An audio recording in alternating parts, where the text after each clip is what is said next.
नहीं चलाना चाहिए आजकल।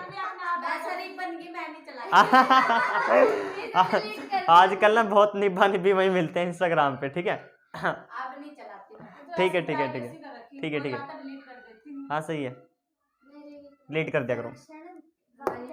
देखो वैश्वीकरण का मतलब क्या, पहले ये आपको पता होना चाहिए वैश्वीकरण का मतलब क्या है।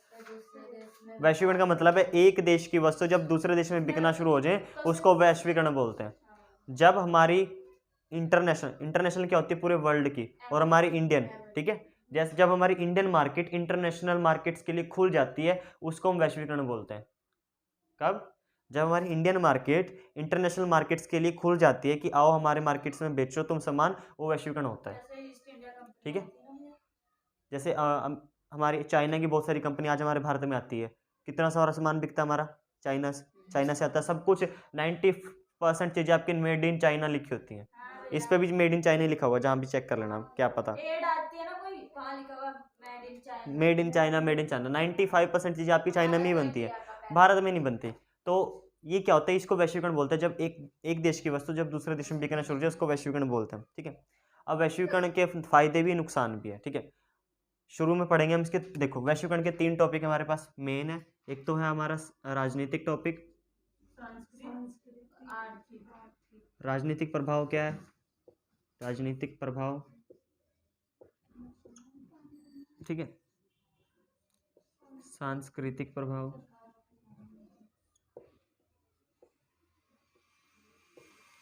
और कौन सा प्रभाव है, आर्थिक प्रभाव।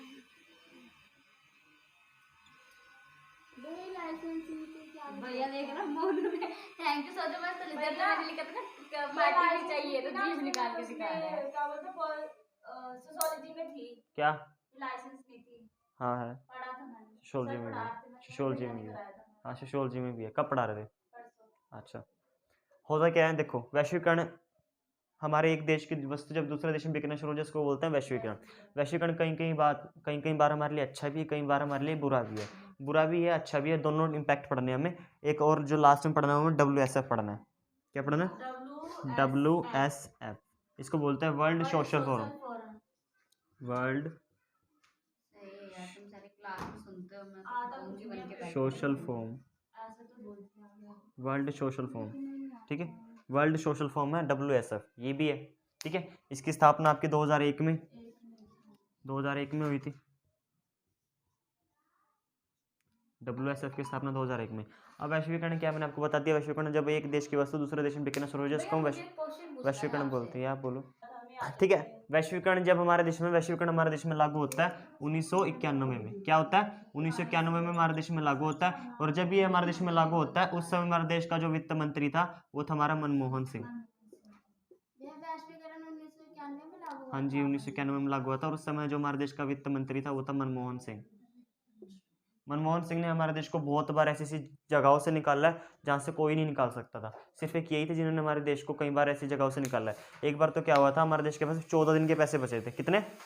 14 दिन के पैसे बचे थे हमारे देश के पास, 14 दिन के पैसे, बस कुछ भी खरीदने के लिए, कुछ भी या खरीदने के लिए हमारे पास 14 दिन के पैसे बचे थे। उस हालत में भी हमारे वित्त मंत्री ने आकर हमारे देश को संभाला था, ठीक है। आज आप इसको बहुत ज़्यादा भला बुरा बोलते हो, बट ये बहुत अच्छा था उस समय।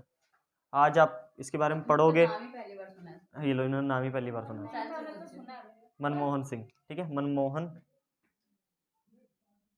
देखना मैंने मनमोहन ही लिखा था, आपने मोहन लिखा था, मैंने मोहन लिख दिया। मनमोहन सिंह, ठीक है। ये है मनमोहन सिंह ने हमारे देश में 1991 में क्या लागू की थी? वैश्वीकरण की। बताता हूँ, वही तो बता रहा हूँ, इसके बाद ही तो आएगा। अब देखो, जब हमारे देश में वैश्वीकरण लागू नहीं हुआ था उस समय हमारे देश में हमारे छोटे उद्योगों को बढ़ावा देने के लिए हमारी सरकार ने संरक्षणवाद की नीति अपना रखी थी। संरक्षणवाद की नीति अपना रखी थी, ठीक है। इसके अंडर क्या था? इसके अंडर ये था कि कोई भी बाहर की कंपनी आकर भारत में व्यापार नहीं कर सकती है। अगर वो करना भी चाहे तो उनको लाइसेंस लेना पड़ेगा, और लाइसेंस नीति बहुत कठोर होती थी, कठोर नीति होती थी। अंग्रेजों को ये लाइसेंस लेने में बहुत ज़्यादा दिक्कतें महसूस होती थी। फिर आखिर में अंग्रेज ठोकरे खाकर बोलते थे भाई हमें इंडिया में व्यापार ही नहीं करना, इससे बढ़िया तो हम अपनी कंट्री चल जाते हैं, वहाँ पर व्यापार कर लेंगे। कठोर नीति बहुत कठोर बना रखी थी हमारे देश में। अब ये संरक्षणवाद की नीति हमने क्यों बनाई ऐसी? वजह नीति की सं- definition बताना थोड़ी सी दोबारा से। संरक्षणवाद उसको बोलते हैं कि जब हमारे छोटे उद्योग जो सरकार को बचाने थे, छोटे उद्योगों को बचाने के लिए सरकार ने संरक्षणवाद की नीति अपनाई थी। संरक्षणवाद का मतलब ये था कि कोई भी बाहर की कंपनी आकर भारत में व्यापार नहीं कर सकती है, और वो करना भी चाहे तो उन्हें लाइसेंस लेना पड़ेगा। और लाइसेंस की नीति बहुत कठोर थी, लाइसेंस ऐसे नहीं मिल जाता था किसी को भी, बहुत ज़्यादा रो पीट कर मिलता था उनको, और जिनको मिलता था उनको जो बाहर से चीज़ें वो लेकर आएंगे जो अपनी बाहर से चीज़ें लेकर आएंगे भारत में बेचने के लिए, उनके ऊपर इतना ज़्यादा टैक्स लगा दिया जाता था कि हमारे इंडियन जो लोग हैं वो काफ़ी ज़्यादा महंगी समझते थे उस वस्तु को, काफ़ी ज़्यादा वैश्वीकरण।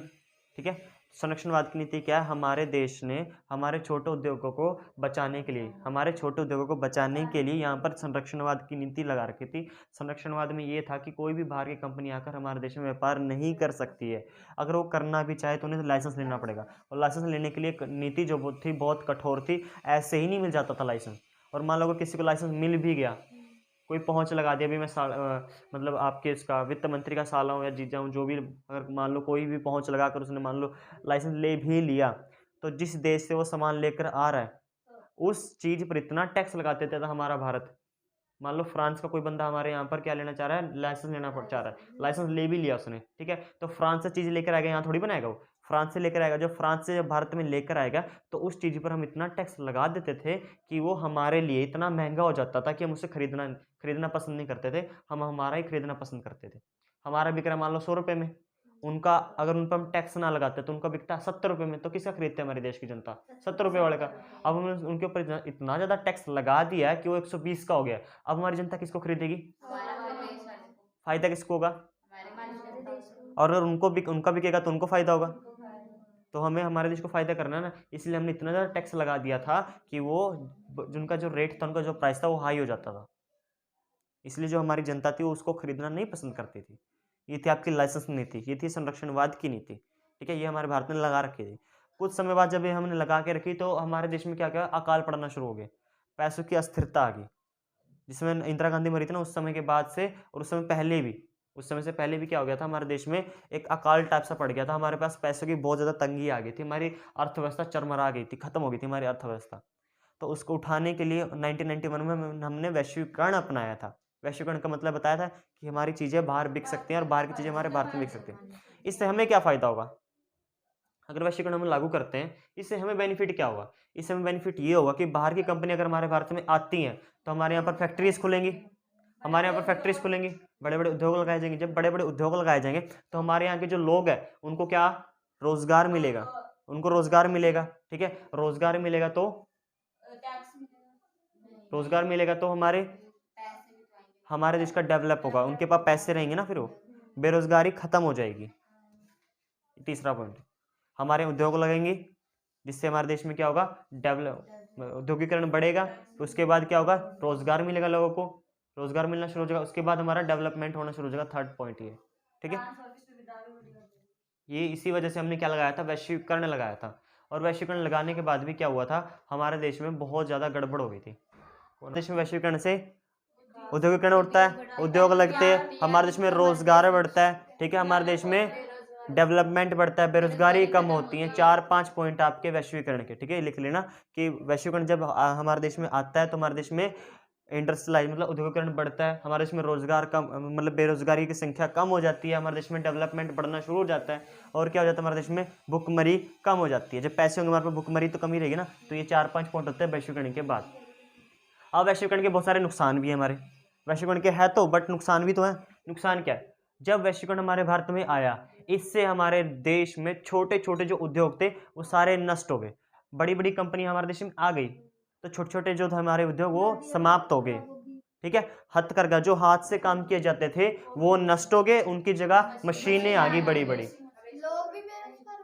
लोग बेरोजगार नहीं होंगे, जो हाथ से करने वाले लोग थे, अब वो हाथ से नहीं, अब वो मान लो एक हाथ से करने वाले लोग एक फैक्ट्री में है, तो लोग फैक्ट्री में जाएंगे, हाथ से करवाने वाले जाएंगे फैक्ट्री वाले में जाएंगे ना, जहाँ फैक्ट्री में ढंग से काम हो रहा हो तो वहां पे जाएंगे, तो वो हाथ वाले का सिस्टम क्या हो गया, खराब हो गया, मतलब उसका उद्योग खत्म हो गया।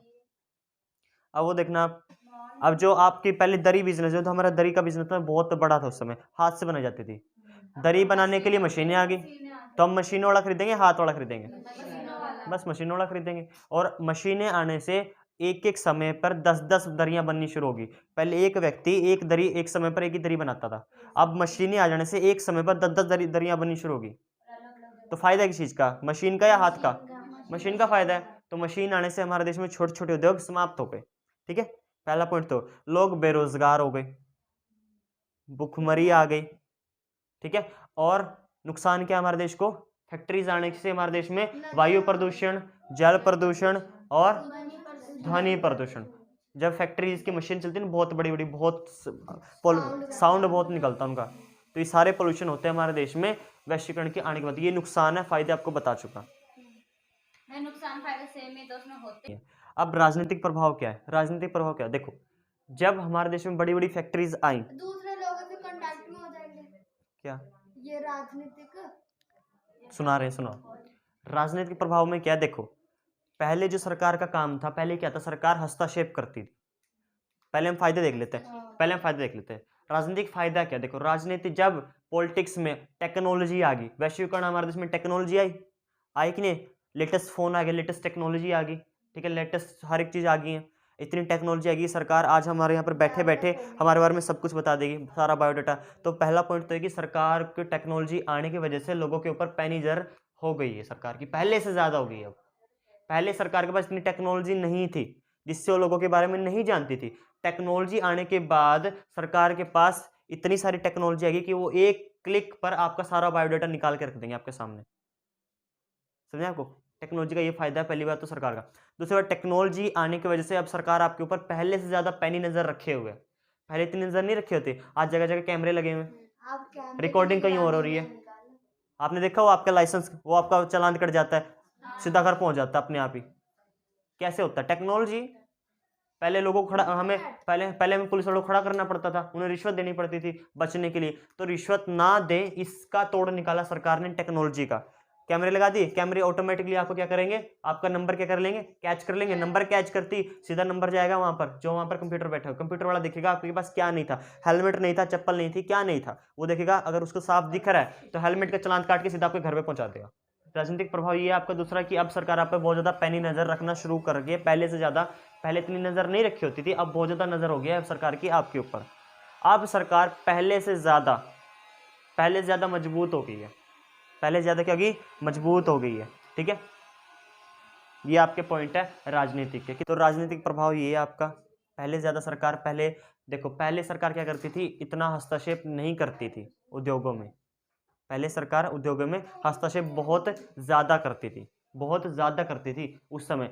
टेक्नोलॉजी आने की वजह से आज के समय में सरकार हस्तक्षेप नहीं करती है किसी के उद्योगों में। करती है कि सरकार, मान लो कहीं हम कहीं बिजनेस खोल दे, हमें बोलती है सरकार तुमने क्यों खोला, वजह कहती नहीं भाई आराम से करो। ठीक है, अब सरकार पहले ज़्यादा मजबूत हो गई है, सरकार के पास इतनी टेक्नोलॉजी आने की वजह से सरकार के पास हमारे सारा बायोडाटा एक क्लिक पर आ जाएगा। ठीक है, और देख के भी हम क्या करेंगे, देख के भी हमारे जो पैसे हैं ना, वो सारे उनके नेताओं की जेब में ही जाने हैं। हमारे देश की सबसे जो घटिया जो व्यवस्था बना रखी है आपके नेताओं ने बना रखी है, जब तक वो आपसे पैसे नहीं लेंगे तब तक आपका काम नहीं बढ़ेगा आगे, तब तक आपकी फाइल आगे नहीं जाएगी, जब तक आपसे पैसे नहीं लेंगे। हमारे देश का सिस्टम इतना खराब बना हुआ है, जब तक हमारे देश में नेता लोग होंगे तब तक आपके देश का ऐसे बेड़ा गर्क होता ही रहेगा, आपका देश डेवलपमेंट की ओर नहीं जाएगा। और देश डेवलपमेंट नहीं करेगा तो हमारा देश ऐसे ही रहेगा। आपने कभी देखा है कि जो बड़े बड़े नेता हमारे पास आते हैं, वादे करते हैं, वादे कभी पूरे नहीं करते, वो आधे पूरे करते हैं। आधे क्यों करते हैं? आधे भी नहीं पूरे करते। आधे नहीं, मैंने ये बोला कि जितने मान लो 10 वादे किए, 10 में से वो 1-2 ही पूरे करेंगे, 1-2 ही पूरे करेंगे। उसके जो 8 रह गए ना, वो अगले चुनाव के नाम पर रखते हैं कि अगले चुनाव किसके लिए लड़ेंगे, ये मुद्दे लेकर तो लड़ेंगे। अगर ये सारा काम कर दिया तो अगले चुनाव मुद्दे नहीं रहेंगे ना लड़ने के लिए, फिर वोट भी नहीं देगा, क्योंकि सारा काम तो ऑलरेडी हो ही चुका है। वोट आते आते फिर लोग शुरू करते हैं, वोट के आने से 6-7 तभी शुरू करते हैं। और आपने देखा सड़कें भी ऐसी बना जाती है कि आपकी टूट सके 1-1.5 साल में। जब 1-1.5 साल में टूट जाएगी तो आप दोबारा क्या करोगे, मुद्दा लेकर आओगे सरकार के पास, फिर सरकार उसी मुद्दे को उठाकर आपसे वोट मांगेगी। ऐसी हमारी गलियां देखो, हमारे देख लो जाकर, इतनी सारी गलियां बहुत गंदगी पड़ी हैं, पानी भरा हुआ इकट्ठा हुआ है, डेंगू मलेरिया पता नहीं क्या क्या वहां पर हो रखी है, बीमारियां बहुत फैली हुई है। ये हमारे नेता लोग ऐसे तो करते हैं, जब तक उनको पैसे नहीं मिलेंगे तब तक कुछ नहीं होगा। भी आप बन गए थे, ये सारा सुधार देना। हम या तो मैं बन गया या हमारे बैच के अगर आपके जैसे कोई बन गया तो अब नक्शा ही चेंज हो जाएगा फिर तो। हम तो भैया बनने से रहे, आप बन जाओ। नहीं अगर हो गया तो की बात है ना, पता नहीं लगता किस्मत का, कहीं भी किसी की भी निकल जाती है।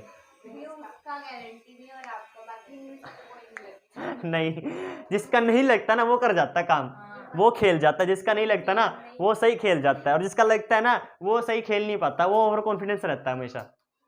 ठीक है, तो जिसका नहीं लगता वो हमेशा वही कुछ कारनामा कर जाता है, वही हिस्ट्री बना जाता है जिसका आपको नहीं लगता। ठीक है, तो आइए आपका राजनीतिक प्रभाव था। अब आपका देख लो सांस्कृतिक प्रभाव क्या है। अच्छा, राजनीतिक प्रभाव का मैंने पॉजिटिव इफेक्ट बताया ना आपको, नेगेटिव इफेक्ट देखो क्या है। देखो जब से टेक्नोलॉजी आई है, जब से औद्योगिकरण हमारे देश में आया है, तब से सरकार हमारे उद्योगों में हस्तक्षेप कम करने लगी है। सरकार की शक्ति सीमित कर दिया टेक्नोलॉजी ने, सीमित कर दिया ना, सरकार की शक्ति सीमित कर दिया, और सरकार अब हमारे उद्योगों पर हस्तक्षेप नहीं करती, हम खुद अपने डिसीजन लेते हैं, बीच में टांग नहीं डालती। अब हम हमारे डिसीजन खुद लेते हैं, पहले सरकार लेती थी हमारे लिए, अब हम हमारे उद्योगों के डिसीजन कौन लेता है, हम खुद लेते हैं। बड़ी बड़ी फैक्ट्रीज आने के बाद हमारे देश में जो जितने डिसीजन लिए जाते हैं वो फैक्ट्री के मालिक ही लेते हैं, कोई सरकार नहीं लेती। पहले हमारी सरकार लेती थी, बट अब कोई सरकार नहीं लेती, अब उनके मालिक ही लेते हैं। बड़ी बड़ी फैक्ट्रीज आ गई हमारे, देख लो जैसे फ्लिपकार्ट है, फ्लिपकार्ट का ओनर खुद ही लेता है ना फैसले, हमारी सरकार थोड़ी लेती है। अमेजोन का फैसला कौन लेता है, अमेजोन का मालिक लेता है। ऐसे जितने बड़े बड़े फैसले हैं वो सारे वो उनके मालिक ही लेते हैं, हम कोई नहीं लेते। हाँ देखो, मैं कौन सा प्रभाव बताता अभी, वैश्वीकरण का राजनीतिक प्रभाव बता रहा था।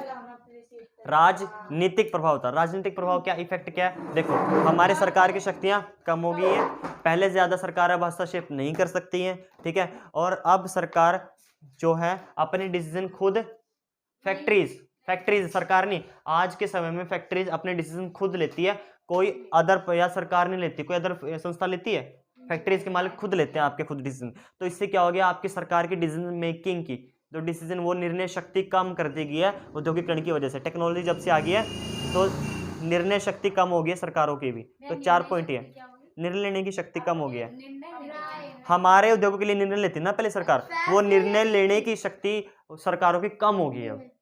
ठीक है, ये आपका राजनीतिक प्रभाव था। ठीक है, अब सांस्कृतिक प्रभाव देखो, देखो भाई सांस्कृतिक प्रभाव में आपको कौन सा प्रभाव हो सकता है। सांस्कृतिक प्रभाव ये है, जब वैश्वीकरण हमारे भारत में आया, हमने क्या कर दिया, संस्कृति को अपना के हमने दूसरी संस्कृति अपना लिया, बर्गर्स खाना शुरू कर दिया, नूडल्स खाना शुरू कर दिए, कपड़े ऐसे चलो फॉर्मल है, जीन्स पहनने शुरू कर दिए, डेनिम्स पहनना शुरू कर दिए। ठीक है, और लड़कियों ने स्कर्ट्स पहनना शुरू कर दिए। ठीक है, और बहुत लड़कों ने टाई बाल खड़े करना शुरू कर दिए स्कूल्स में। आप रोड के राइट साइड लेफ्ट साइड पता नहीं कौन कौन से कटलेट खाना शुरू, बहुत कुछ शुरू कर दिया ना हमने, है ना। बहुत सारे त्योहार हमने अपने त्योहार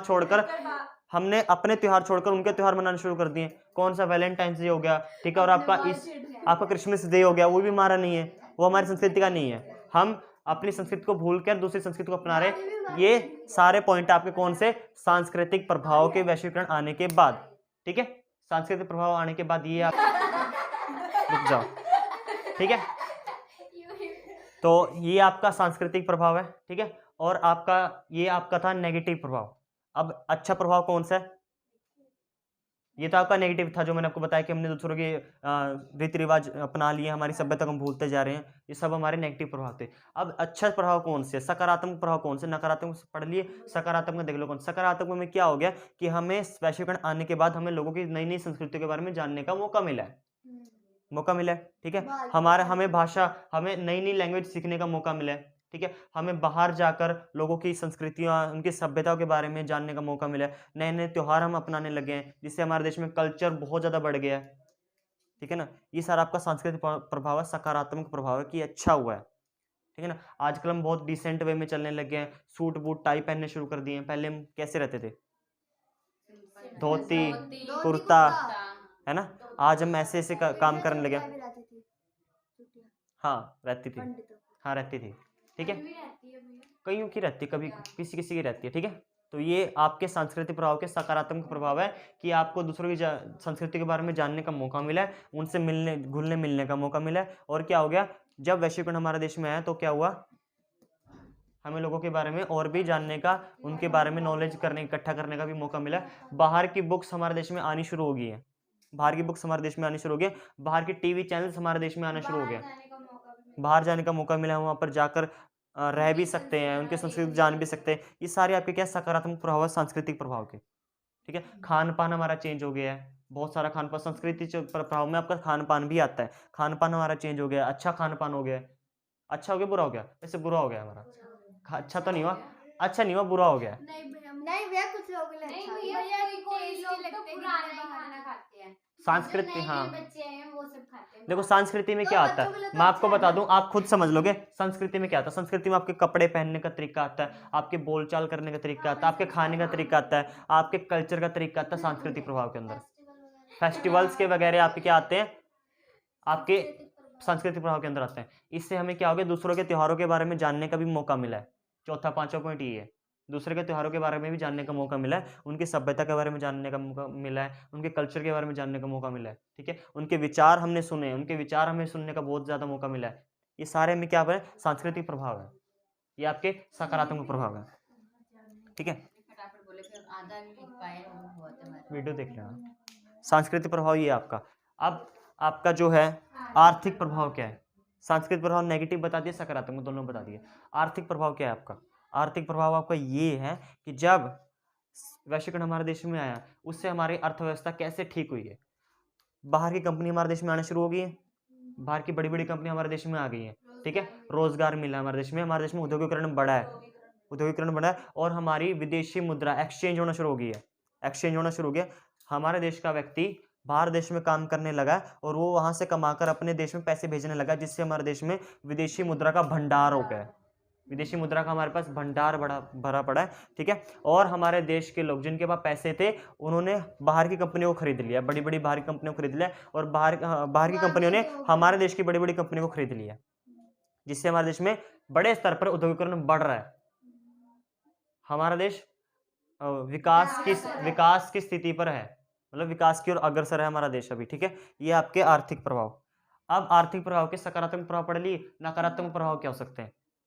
जब हमारे देश में नए नए उद्योग आए, हमारे छोटे छोटे उद्योग खत्म हो गए, उससे खत्म हो गए तो हमारे देश में बेरोजगारी बढ़ी है, बेरोजगारी बढ़ेगी, हमारे देश में भुखमरी आएगी, फिर अकाल पड़ेंगे, ठीक है। ये सारे आपके नकारात्मक प्रभाव हैं, आर्थिक प्रभाव के नकारात्मक प्रभाव। आप अपने लिख सकते हो, वैसे अगर आपको कोई याद हो तो लिख सकते हो कि हमारे देश में आर्थिक प्रभाव क्या हुआ है, यहाँ पर आने पे क्या हो सकता है, क्या हो सकता है आर्थिक प्रभाव, क्या हो सकता है। पैसे से रिलेटेड होगा, बस कुछ भी होगा, दिमाग लगा लो। विदेशी मुद्रा जैसे बोला था बड़ी तो सकारात्मक हो गया, नकारात्मक क्या हुआ है, बेरोजगारी कि वहाँ बाहर के देश के लोग यहाँ के काम करने लगे, तो टैक्स वगैरह, तो यहाँ के लोग बाहर काम करना शुरू कर गए। वहाँ के लोग यहाँ के लोग जो मोट इंटेलिजेंट जो व्यक्ति थे, वैश्वीकरण की वजह से वो बाहर जाना शुरू कर दिए और बाहर जाकर काम करना शुरू कर दिया। यहाँ पे कम होती है और वहाँ पे ये नहीं लिखना आपको, ये नहीं लिखना, वो अपने आप समझ जाएंगे, वो अपने आप समझ जाएंगे, ये नहीं लिखना। सिर्फ आपको लिखना कि वैश्वीकरण आने के बाद हमारे यहाँ की बहुत ज़्यादा पॉपुलेशन, बहुत ज़्यादा जनसंख्या दूसरे देशों में काम करने के लिए जाने लगी है। ये आपका पॉइंट हो जाएगा नकारात्मक, जिससे हमारे देश में क्या हो गया, इन कौशल की कमी हो गई है, और जिस देश में वो जाते हैं वहाँ कौशल बढ़ जाता है। हमारे देश में कौशल की कमी हो गई है। अमेरिका में आप देखो, गूगल में हर तीसरा बंदा जो काम करता है वो इंडियन ही है। माइक्रोसॉफ्ट का जो जिसमें माइक्रोसॉफ्ट में जो ज़्यादातर जो व्यक्ति काम करते हैं हमारे इंडियन ही है, ठीक है। गूगल का सीईओ सुंदर पिचाई वो भी इंडियन ही है, माइक्रोसॉफ्ट का सीईओ भी इंडियन ही है, और ब्रिटेन का प्रधानमंत्री भी तो इंडियन ही है अभी, वो क्या है, ब्रिटेन। और आपका लेटेस्ट न्यूज़ है ये, ठीक है। अमेरिका की अमेरिका के उपराष्ट्रपति कमला हैरिस, वो भी इंडियन ही है। ये सब कैसे हुआ, ऐसे हुआ सारा, जो एक देश से दूसरे देश से जाना शुरू हुए, तो ये सारे आपके प्रभाव हैं। इनके बारे में आएगा और कुछ नहीं आएगा आपको। राजनीतिक पूछ लेंगे, सांस्कृतिक पूछ लेंगे, आर्थिक पूछ लेंगे, छोटा छोटा कुछ नहीं आएगा इसमें, बस इतना ही है। अब आ जाता है world social form. World social form 2001 में बना। कहाँ बना, 2001 में इसकी स्थापना होती है, ठीक है। 2004 में इसकी 2001 में इसकी पहली बैठक होती है ब्राज़ील में, 2004 में इसकी चौथी बैठक होती है मुंबई के अंदर, 2007 में इसकी बैठक होती है कहाँ पर, कीनिया में, दूसरी मुंबई में होती है 2004 में, 7वीं बैठक होती है 2007 में कीनिया में। 2001 में इसकी स्थापना होती है, 2001 में इसकी पहली बैठक ब्राज़ील में होती है। WSF के अंदर WSF के अंदर हमारे भारत के सारे रूढ़िवादी लोग हैं जो वैश्वीकरण का विरोध करते हैं, कट्टर विरोध करते हैं, वो सारे कहां पर है? WSF के अंदर है। बड़े बड़े बुद्धिजीवी लोग हमारे WSF में ही है जो वैश्वीकरण का विरोध करते हैं। बहुत से लोग हैं जो विरोध करते हैं, पढ़ा लिखा भी हो चाहे फिर भी विरोध करे, विरोध करते हैं। विरोध क्यों करते हैं? अब देखो WSF के लोग क्या बोलते हैं? बोलते हैं कि देखो हम हमारी संस्कृति को भूल कर दूसरे की संस्कृति अपना रहे हैं, जिससे हम हमारे कल्चर को भूलते जा रहे हैं। और एक दिन ऐसा आएगा कि जिस दिन हमारा कल्चर एकदम समाप्त ही हो जाएगा और हम पूरा क्या हो जाएंगे? पश्चिमीकरण में लीन हो जाएंगे, पश्चिमीकरण के हम पूरे आदी हो जाएंगे। आज की डेट में हम पश्चिमीकरण के आदी भी हैं भाई, औद्योगिकरण के। हमारे फोन में टेक्नोलॉजी, हमारे हाथ में टेक्नोलॉजी है, इसके बिना हम 1 सेकंड भी नहीं रहते, आदि बन गया आजकल टेक्नोलॉजी से। WSF यही बात बोलते हैं कि वैश्वीकरण आने के बाद हमारे देश में टेक्नोलॉजी इतनी बढ़ गई है कि लोगों को उन्होंने क्या बना लिया? अपना गुलाम बना लिया टेक्नोलॉजी ने, और वो अपनी सभ्यता को भूलकर दूसरे की सभ्यता को अपना रहे हैं, अपने कल्चर को भूलते जा रहे हैं। ये बोलता है आपका WSF। और इसमें दुनिया के सब लोग जुड़े हुए हैं जो वैश्वीकरण का विरोध करते हैं, दुनिया के सारे लोग जुड़े हुए हैं इसी के अंदर, WSF के अंदर, जो इसका विरोध करते हैं। अब भारत क्या कहता है? भारत के 2 पॉइंट है। भारत एक जो पॉइंट है वो बोलता है वैश्वीकरण आने से हमारे देश में क्या बढ़ गया? औद्योगिकरण बढ़ गया, हमारे देश में रोजगार ज्यादा बढ़ गया और हमारे देश में औद्योगिकरण बढ़ रहा है, ये हमारे लिए अच्छा है। पहला पॉइंट ये बोलते हैं। दूसरे लोग जो चरमपंथी है जो हमारे देश के, वो ये बोलते हैं कि वैश्वीकरण आने के बाद हमारे देश में क्या हो गया? असभ्य हो गया हम लोग, असभ्य, क्योंकि हम लोग क्या कर रहे हैं? स्कूल्स में आजकल लड़कियां क्या कर रही हैं? स्कर्ट्स पहन रही हैं, पहले नहीं होता था, पहले सूट सलवार होती थी, ठीक है। ऊपर से आजकल क्या कर रहे हैं लड़के? टाइज पहनकर जा रहे हैं। टाइज हमारे देश का हिस्सा है ही नहीं, ब्रिटेन का है वो हिस्सा, हमारे देश का टाई है ही नहीं भाई, हमारे देश की टाई नहीं है, ब्रिटेन की, हम वो पहनना शुरू कर दिया। आजकल बाल खड़े करके हम जा रहे हैं स्कूल्स में। हाँ, ऐसे कल्चर आ गया है कि हम अपनी संस्कृति को भूल रहे हैं। हमारी संस्कृति पहले क्या थी और आज देखो हमारी क्या हो गई है। हम वैश्वीकरण आने के बाद इतना सारा पश्चिमीकरण की ओर झुकाव हो गया है कि हम बर्गर, पिज्जा, पता नहीं क्या क्या खाते हैं, जंक फूड की वजह से। हाँ, जिससे हमारे देश पर गलत इफेक्ट भी पड़ते हैं। बर्गर पिज्जा से हमारे देश पर गलत इफेक्ट पड़ते हैं ना। हम उनके त्यौहार मना रहे हैं, हम अपने त्यौहार भूलते जा रहे हैं। आज के समय में हम अपने त्यौहार तो भूल रहे हैं, बट क्रिसमस डे और वैलेंटाइन डे हमें मनाना है। ये 2 त्यौहार तो हमें मनाने ही मनाने हैं।